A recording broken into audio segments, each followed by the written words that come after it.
pač včasih nekdo vpraša, zakaj sem sploh gasilec, zakaj toliko truda vlagam, nikoli ne znam na to odgovoriti. Tovarištvo, solidarnost, red in ugled so vrline, ki združujejo gasilce. Videti so človeka v nesreči in mu pomagati, rešiti njegovo življenje in premoženje, hitro in uspešno.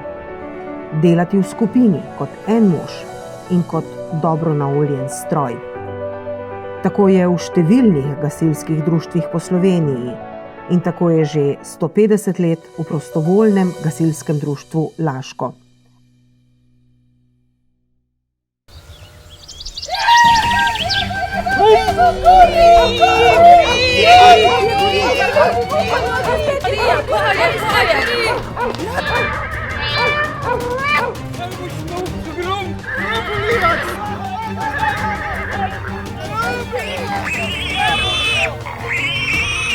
A gre hitrej!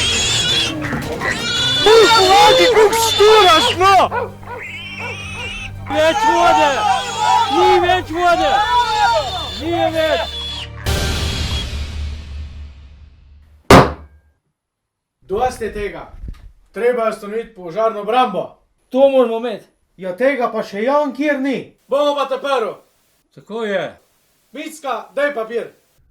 Ko se je razplamtel rdeči petelin, so ljudje občutili nemoč in brez organizirane požarne brambe ni šlo več. Zaradi številnih požarov se je bilo treba organizirati. Laščani so se med prvimi lotili ustanavljanja svojega prostovoljnega gasilskega društva in nakupa potrebne opreme. Ob ustanovitvi je bilo društvo narodnostno mešano. Ustanovitelji so bili Slovenci in Nemci in tudi statut je bil napisan dvojezično. Leta 1921 so se začeli pozdravljati po slovensko, na pomoč. Da se danes gasilci na intervencije pripeljejo z avtomobilom je samoumevno. A svoje prvo vozilo so laški gasilci dobili v 30 letih prejšnjega stoletja, ko je bil že vrsto let župan dr. Fran Roš. Danes je gasilec nekaj povsem drugega, kot je bil pred 2-3 desetletji. Je dobro opremljen in usposobljen. Ve, kako je treba postopati v prometni ali naravni nesreči. In ko govorimo o laškem gasilskem društvu, je še vedno prostovoljec, ki za gasilstvo namenja svoj prosti čas. Bo tako tudi jutri? Takšna je podoba laškega gasilskega društva po 150 letih delovanja.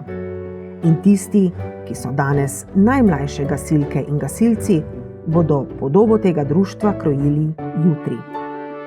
Enako ali še bolj uspešno, kot je danes.